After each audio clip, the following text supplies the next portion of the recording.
Tyler says, Greg hit us with some honesty. And do we stand a snow cone's chance in hell at getting Raiola?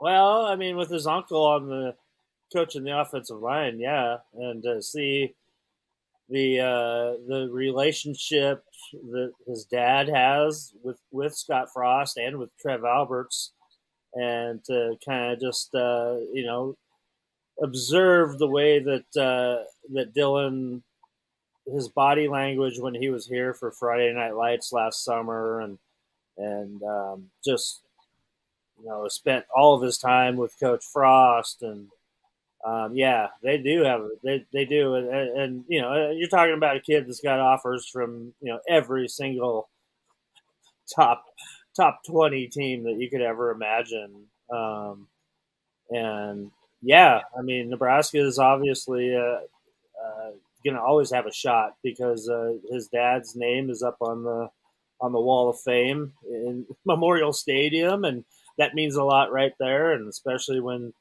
your uncle is the offensive line coach here now. And there's a couple years still for Nebraska to turn it around and show that they are back. Yeah, they got just as good a chance as anybody right now when you're talking about a kid that's in the 2025 recruiting class, albeit the number one quarterback in that class. Moonbot's optimistic.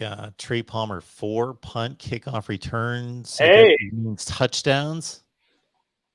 I wouldn't. Hey, that wouldn't shock me. I mean, that's a reaching on a number, but I mean, I wouldn't be surprised with at least 2. He's already shown what he can do at LSU, and he's got a little bit of electricity to his game that he's got that little bit of a swagger. And one thing that is kind of funny that we talked with Mickey Joseph. Was explaining when we were showing the recruiting film that I'd put together to an audience, and the play where there was a punt return that he'd had that had gone way back, bounced around down to about the 5-yard line or something, and he went running in there and scooped it up and took it back for a touchdown, and Mickey, Coach Joseph, had said that he knew he was going to do that. That Trey had actually told him that he was going to do that before the play even started, and sure enough, he did. So, yeah, he wasn't the 5-star, the number 1 ranked player coming out of the country. His year coming out of high school for a reason. And yeah, he's definitely got that kind of talent that he could actually do that. And we kind of reminded him too that. It had been, I can't remember how many years it's been. I think it was probably J.D. Spielman might have been the last one to return a punt, if I'm not mistaken, for a touchdown. But, yeah, we had to remind him that it had been about 4 or 5 years since that had happened at Nebraska. And so he's excited and ready for the challenge. That's all I can tell you. If I get enough time, I'll figure it out and I will find that. But in terms of the last punt return touchdown for the Huskers, never mind me. I got to admit, you make a good point here. And in a way, it seems obvious. But just to give Scott Frost some credit here. Yeah, Bo Pelini was going 9-4 every year, pretty much across the board. 9-4. He did. But some of those teams, you'd be like, okay, well, they ran into somebody that made them really look bad, exposed them, and they beat the teams they were supposed to beat. But man, they would get trucked a couple times a year usually.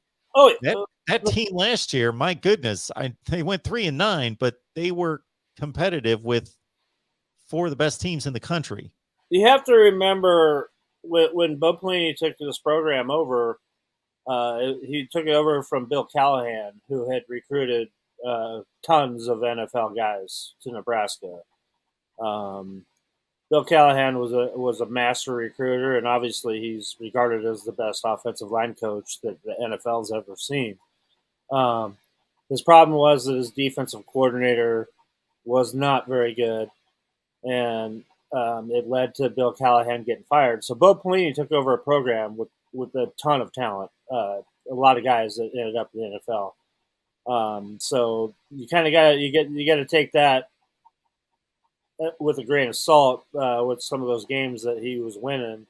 Um, and then once he had to start recruiting, him and his staff had to actually start to go recruit their own guys. You started seeing it slide down to where they're just, you know, he bottom line, he wasn't a very good recruiter. He didn't care about recruiting the way you need to. Um, and so it was his downfall, and obviously not being successful, it was pretty hard for him to handle, and he kind of made war with the fans here and everything, and that's kind of the way that went down. And I'm not saying that he's a bad football coach. I just don't think he's a great head football coach. But maybe he can prove me wrong again someday. I don't know. He was successful at Youngstown State. Obviously, that's his hometown. That's where he's from. And but his last stint here in college football at LSU was basically a disaster. So hard to say. But yeah, I'll just say this. Bo definitely benefited off of some recruiting that the previous staff had done there. It is hard to take as talented of a defensive roster as Bo Pelini took at LSU and give up 1 million points in yards. Well, and to my point too is that he got handed Ndamukong Suh and Levante David handed to him. So you're probably going to win some games when you got a couple of those guys on your defense. So Frank is mentioning here, Bill Snyder comes to mind. That would be Snyder, not Schneider. Bill Snyder, I believe you mean. Kansas State, of course, but that's fine, is one that comes to mind in terms of turning around a program. So I wasn't... That's a good one. Yeah. Okay, that is a great one. But again, I'm looking at Bill Snyder's record. My point is that it usually happens pretty quick that these guys, everybody I named, did it by like year 2 or 3. What about Bill Snyder the first time? Bill Snyder the first time. State. How long did it take him? I don't know. 1-10 his first year, 7-4 going to a bowl game his third year. Okay, that's pretty good. So that's my point. I throw the second time out. Yeah, the second time he didn't do as well as he did the first time, but still, what shows how great Bill Snyder is too is that he turned the worst program in the country into a national power. Well, and then leaves. Worst. I mean, Kansas is the worst. Well, I don't know if Kansas State was worse than they were. I'm talking about since Bill Snyder. Oh, since absolutely. But Bill Snyder left. Ron Prince took over, and they suddenly were going like 5-6, 5-7. Bill Snyder comes back after only 3-4 years, 3 seasons off, and he picks it up. Boom! Within 2 years, 10-3, 11-2, and he now he wasn't quite as successful the second go around, but they're still, they're winning 9 games, going to bowl games. That's how good that guy was. I can't argue. I mean, I don't have the answer. I don't know what's going on here in Lincoln.